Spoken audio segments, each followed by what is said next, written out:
Welcome to the math class. Today I'm discussing about Fourier series. Introduction. Fourier series is an infinite series, a representation of a periodic function in terms of sine and cosines of an angle and its multiples.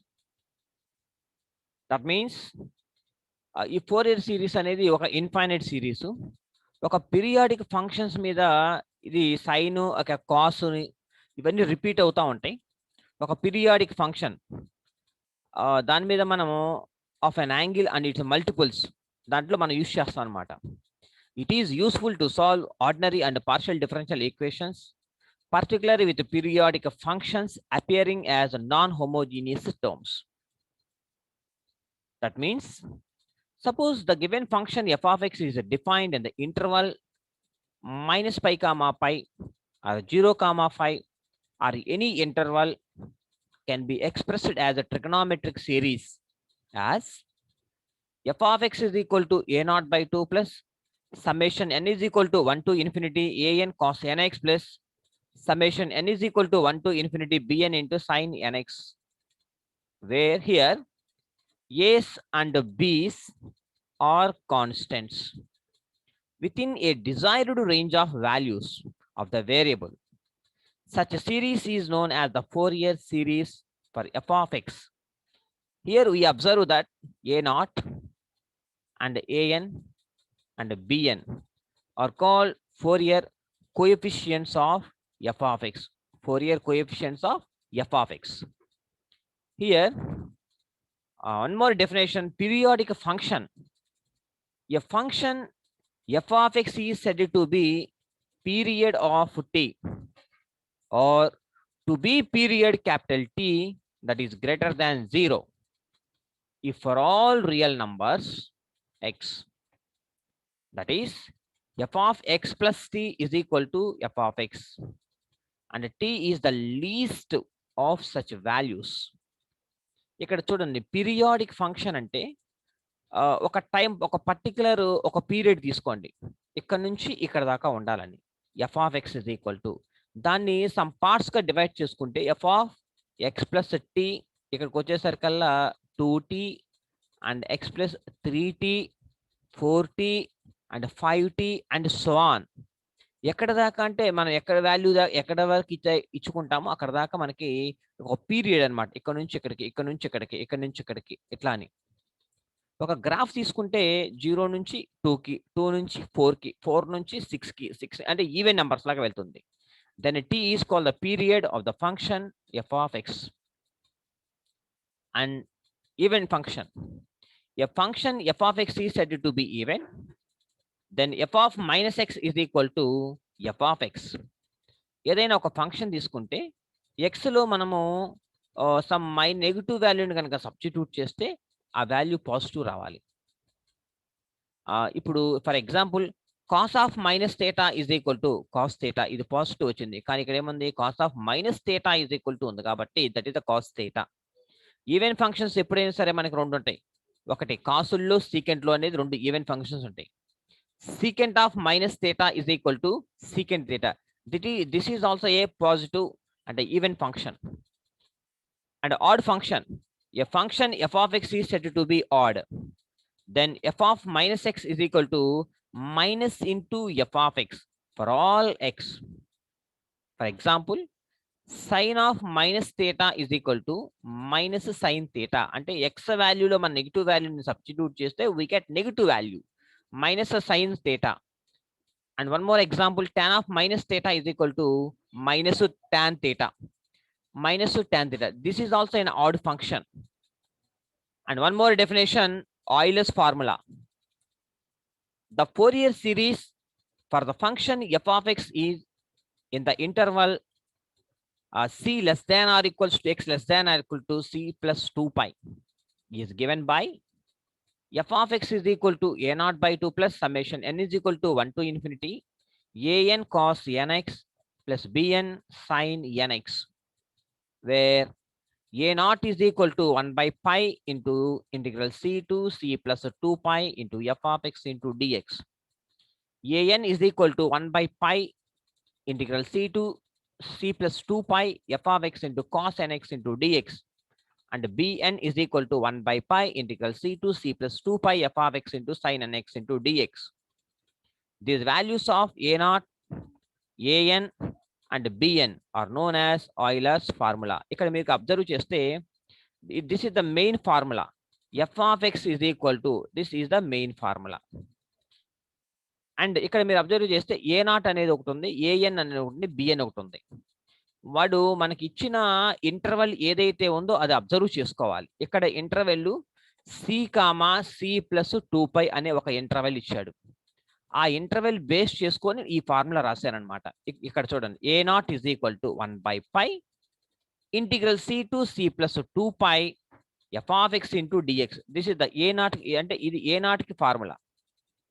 ఇక్కడ మనకి 3 Fourier coefficients ఉన్నాయి, a0, an, bn. ఆ మూడు values ని మనం find out చేసి main equation, this is equation 1 అనుకోండి, main equation లో సబ్స్టిట్యూట్ చేసుకుంటే సరిపోతుంది. a0 కి ఫార్ములా ఎలా ఉంటుంది, an కి ఫార్ములా ఎలా ఉంటుంది, bn కి ఫార్ములా ఎలా ఉంటుంది. ఈ ఇంటర్వెల్ మాత్రం c టు c ప్లస్ 2π. ఒకవేళ మనకి ఇంటర్వెల్ -π కామా π ఇచ్చాడు అనుకోండి, అప్పుడు మీరు -π to π రాసుకుంటారు. ఒకవేళ ఇంటర్వెల్ మీకు 0 కామా 2π ఇస్తే 0 to 2π అలా మీరు రాసుకుంటారు అనమాట. So this is the Euler's formula. ఈ మూడు ఫార్ములాస్ బేస్ చేసుకొని మనం ఒక ప్రాబ్లమ్ కూడా చేయొచ్చు. ఇది main first, this is the first main formula. ఈ మెయిన్ ఫార్ములా నుంచి సబ్ డివిజన్స్ అనమాట. అంటే a0, an, bn ఈ మూడు కోఎఫిషియెంట్స్ అనమాట, ఫోరియర్ కోఎఫిషియెంట్స్. నేను ఎప్పుడైనా సరే ఈ ఫోరియర్ సిరీస్ లో ఈ మూడు వాల్యూస్ ఫైండ్ అవుట్ చేస్తూ మెయిన్ ఈక్వేషన్ లో సబ్స్టిట్యూట్ చేసుకోవడం అనమాట. So problem, express f of x is equal to x minus pi. This is a given function as a Fourier series in the interval -π to pi, -π comma pi. Interval ఏమో మీరు ఎప్పుడైనా Fourier గనక ఒక problem కనుక ఇస్తే మీరు first ఏ interval ఇచ్చారా అనేది ఒకటి అబ్జర్వ్ చేసుకోవాలి. ఆ ఇంటర్వెల్ బేస్ చేసుకొని దానికి రిలేటెడ్ గా ఉన్న ఫార్ములాస్ ని మీరు రాసుకొని తర్వాత ఫోరియర్ కోఎఫిషియెంట్స్ ని మీరు ఫైండ్ అవుట్ చేయాలి. చూడండి ఒకసారి. Let the function f of x is equal to x minus pi be represented by the Fourier series f of x అంటే x minus pi, that is equal to, ఇది main formula, a0 by 2 plus summation n is equal to 1 to infinity an cos nx plus summation n is equal to 1 to infinity bn sin nx, bn sin nx. So this is equation 1. ఇక్కడ observe చేస్తే మనకి ఏమేమి find out చేయాలి, a0 అనేది ఒకటి, an ఒకటి and bn ఒకటి. ఈ మూడు వాల్యూస్ ని మనం ఫైండ్ అవుట్ చేయాలి. Then a0 is equal to, formula ఏంటిది, 1 by pi సమ్మేషన్ ఇచ్చిన interval -π to π f of x dx. So ఇది ఫార్ములా, a0 కి formula. That is equal to 1 by pi sum integral -π to π f of x అంటే వాడు ఇచ్చిన function x minus pi. So x minus pi into dx. That is equal to 1 by pi. Interval ని split చేస్తున్నాను, x into dx minus π into integral -π to π into dx split చేశాను. ఇక్కడ చూడండి, integral -π to π into x into dx ఉంది. ఇక్కడ x place లో negative వచ్చింది అనుకోండి, నెగిటివ్ కనుక వస్తే ఏమవుతుంది, -x అవుతుంది, అంటే మైనస్ ఉంటుంది. ఇంటిగ్రల్ చేస్తే x² అంటే -x² వచ్చేస్తుంది. అంటే this is an odd function, negative అనేది వస్తుంది. ఒకవేళ x² కనుక ఉంటే -1 హోల్ స్క్వేర్ పాజిటివ్ అయిపోతుంది, కానీ ఇక్కడ ఓన్లీ x మాత్రమే ఉంది, నెగిటివ్ పెడితే నెగిటివ్ వాల్యూ వచ్చింది. So this is an odd function. Odd function అయితే కంపల్సరీగా దట్ వాల్యూ 0 వచ్చేస్తుంది అనమాట. So the remaining -π.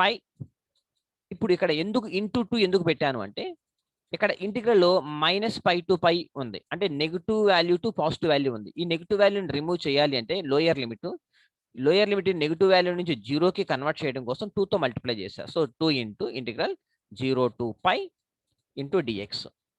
ఇక్కడ x is an odd function కాబట్టి 0 అయిపోయింది. That is equal to 1 by pi into -2π integral dx అంటే x 0 to 2π upper limit minus lower limit. That is equal to, ఇక్కడ ఒక పై ఉంది చూడండి, ఇక్కడ ఒక pi cancel, -2 into x value ఉంది, ఇది upper limit minus lower limit అంటే పై మైనస్ 0 అంటే మైనస్ 2π అంటే therefore a naught is equal to minus 2π వచ్చింది. A naught is equal to minus 2π. Similarly an is equal to 1/π into integral minus π to π f of x into cos nx into dx. That is equal to 1/π integral minus π to π f of x అంటే x minus π into cos nx into dx. Split చేస్తాను 1/π brackets integral minus π to π x cos nx dx minus π into integral minus π to π cos nx into dx.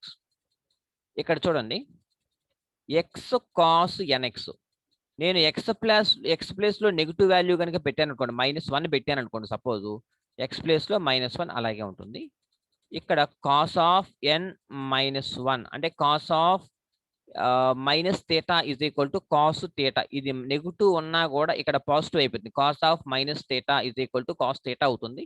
కానీ ఈ -1 మాత్రం అలాగే ఉంటుంది. So this is an odd function. ఇది అనేది మీకు add function అన్నమాట. ఇది ఆడ్. ఇక్కడ చూడండి ఓన్లీ కాస్ ఎన్ఎక్స్ ఉంది. ఇక్కడ ఎక్స్ ప్లేస్ లో నెగిటివ్ వాల్యూగా పెడితే cos of minus theta is equal to cos theta అంటే నెగిటివ్ పెట్టినా మీకు పాజిటివ్ అయిపోతుంది. అంటే this is an even function. Odd function కాబట్టి 1/π ఇంటూ 0 అయిపోయింది. ఆడ్ ఫంక్షన్ కాబట్టి 0 అయిపోయింది. మైనస్ ఇక్కడ చూడండి ఇక్కడ నెగిటివ్ లో లోయర్ లిమిట్ -π టు +π ఉంది. ఇది 0లోకి కన్వర్ట్ చేసుకోవడం కోసం 2తో మల్టిప్లై చేస్తారు. So 2 into π integral 0 to π cos nx into dx అంటే 0లో నుంచి మనకి -πలో నుంచి 0లోకి వచ్చింది అనమాట. Since x cos nx is an odd function and cos nx is an even function. Odd function కనుక అయితే ఆ ప్లేస్ లో 0 పెట్టాలి. ఈవెన్ ఫంక్షన్ కనుక అయితే అలాగే ఉంచేసుకోవచ్చు. No problem. Therefore an is equal to -2 into integral 0 to π cos nx into dx ఇది వచ్చింది అనమాట. ఇప్పుడు చూడండి ఈ -2 అలాగే ఉంచేసేయండి. ఇప్పుడు ఇంటిగ్రల్ కాస్ nx కి ఇంటిగ్రేషన్ చేసి ఆ తర్వాత upper limit minus lower limit substitute చేస్తా. ఇంటిగ్రల్ కాస్ x అంటే సైన్ x. ఇక్కడ కాస్ nx ఉంది కాబట్టి sine nx by n 0 to π limits -2 ఈ n బయటకు తీసుకొచ్చేసాను. నేను ఇప్పుడు x ప్లేస్ లో మాత్రమే upper limit minus lower limit పెడతాను. అంటే sine nπ minus sine 0. sin nπ value is 0. Sin 2 nπ is also 0. Sin 3 nπ is also 0. Sin 4 nπ is also 0. Sin n 5π ఏదైనా సరే సైన్ కనుక ఉంటే that value is 0. 0 minus sin 0 is equal to 0. So 0 minus 0 that is equal to 0. Therefore an is equal to 0. Similarly we have to find bn value. bn is equal to formula రాస్తున్నాను 1/π into integral -π to π f of x into sin nx into dx. This is the formula for bn. That is equal to 1/π into integral -π to π f of x అంటే x minus π into sin nx into dx. That is equal to 1/π. Split చేసుకోండి.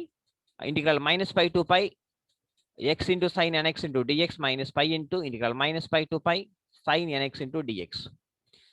ఇక్కడ చూడండి here x into sine nx అనేది ఇక్కడ even అవుతుంది. ఎందుకని చూడండి ఒకసారి x ప్లేస్ లో నెగిటివ్ వాల్యూ పెట్టుకోండి -1 పెట్టుకోండి -1 into sine of minus theta is equal to minus sine theta. అప్పుడు మైనస్ ఇంటూ మైనస్ ప్లస్ అయిపోతుంది అనమాట. మైనస్ ఇంటూ మైనస్ ప్లస్ అయిపోతుంది కాబట్టి this is an even function. Sine nx is an odd function. So ఇది odd function కాబట్టి this value total గా 0 అయిపోతుంది. ఇక ఈవెన్ ఫంక్షన్ ఏదైతే ఉందో అది మిగిలిపోతుంది.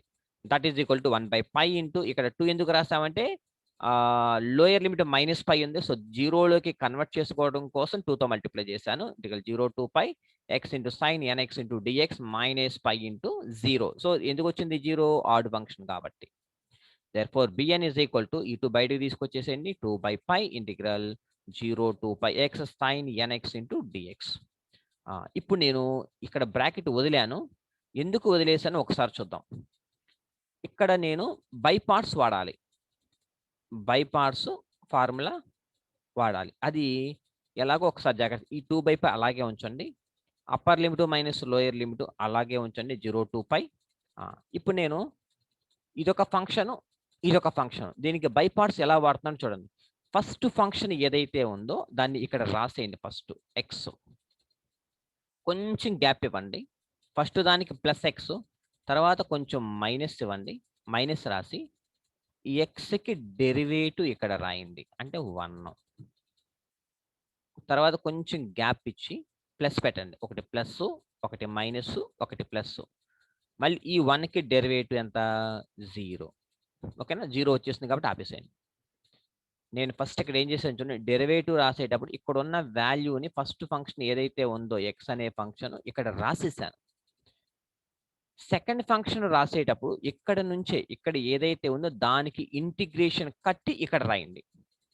Bracket open, sin nx into dx అంటే minus cos nx by n, minus cos nx by n. మళ్ళీ అగైన్ దీనికి ఇంటిగ్రేషన్ ఇక్కడ కట్టండి, ఇంటూ కదా, ఆ మైనస్ అలాగే ఉంచేసేయండి. sin nx బై ఎన్కి ఎన్ స్క్వేర్ అవుతుంది, ఎన్ స్క్వేర్ ప్లస్ మళ్ళీ దీనికి ఇంటిగ్రేషన్ ఇక్కడ రాయండి. 0 ఇంటూ సంథింగ్ 0 అయిపోతుంది. బట్ నేను ఒకసారి రాస్తాను అయినా కూడా ఇక్కడ మైనస్ ఉంది కదా, ఇప్పుడు నేను కాస్ రాసేటప్పుడు ఇంకొక మైనస్ వచ్చేది కాబట్టి మైనస్ ఇంటూ మైనస్ ప్లస్ అయిపోతుంది. Cos nx by n cube అవుతుంది. సో ఇలాగా బై పార్ట్స్ ఇది ఫార్ములా అనమాట. ఇక్కడ ఈ వాల్యూ ఇలా వస్తుంది. సో ఇక్కడ 0 ఇంటూ సంథింగ్ ఈ వాల్యూ మొత్తం 0 అయిపోతుంది.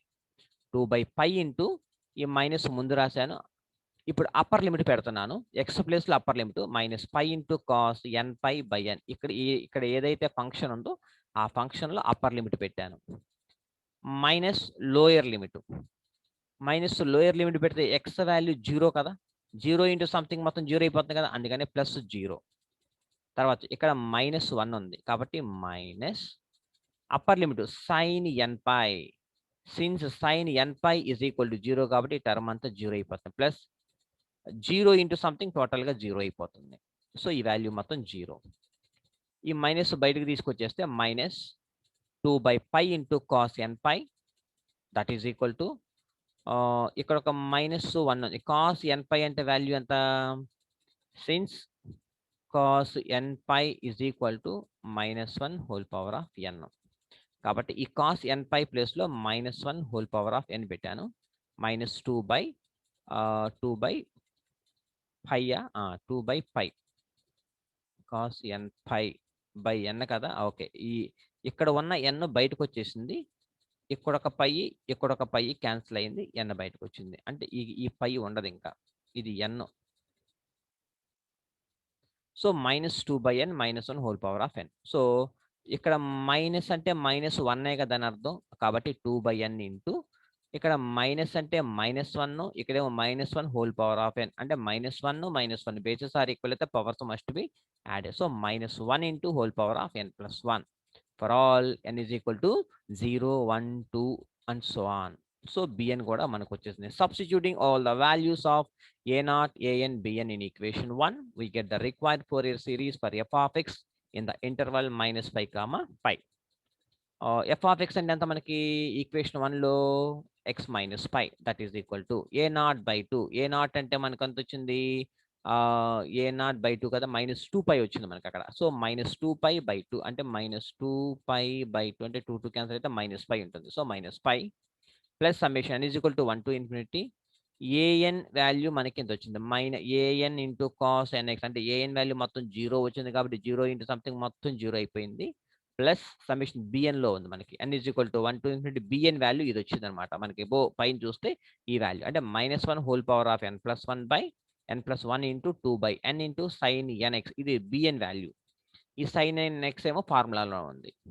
That is equal to -π into π plus ఇక్కడ ఈ 2 ఉంది కదా, ఆ 2 బయటకు వచ్చేసింది. 2 ఇంటూ ఈ సమ్మేషన్లో n ఈజ్ ఈక్వల్ టు 1 పెట్టండి. First n is equal to 1 పెట్టాను అనుకోండి, ఇక్కడ 1 + 1 2a అంటే -1 హోల్ స్క్వేర్ ప్లస్ 1 అయింది. తర్వాత 1/n అంటే 1/1 కదా, 1/1 అంటే 1 sin 1x అంటే sin x టోటల్గా. n ఈజ్ ఈక్వల్ టు 2 పెట్టండి. 2 పెడితే 2 + 1 ఆడ్ అయిపోతుంది అంటే -1 అవుతుంది అంటే -1/2. n ఈజ్ ఈక్వల్ 2 కాబట్టి -1/2 ఇంటూ sin 2x. అలాగే 1 + 1/3 into sin 3x -1/4 into sin 4x and so on. ఇలా ఒక గివెన్ ఫోరియర్ సిరీస్ యొక్క ఫార్ములా వచ్చేస్తుంది మనకి. Hence proved. So we can use these 3 formulas. అంటే మెయిన్ ఫార్ములా ఒకటి, A0 ఒకటి, AN ఒకటి, BN ఒకటి, 4A కోఎఫిషియంట్ బేస్ చేసుకొని ఏ ప్రాబ్లం అయినా సరే ఇంటర్వల్ ఏదైతే ఇచ్చారో బేస్ చేసుకొని దానికి తగ్గట్టుగా మనం 3 ఫార్ములాస్ రాసుకొని సాల్వ్ చేసుకోవచ్చు అనమాట. ఓకేనా? Thank you.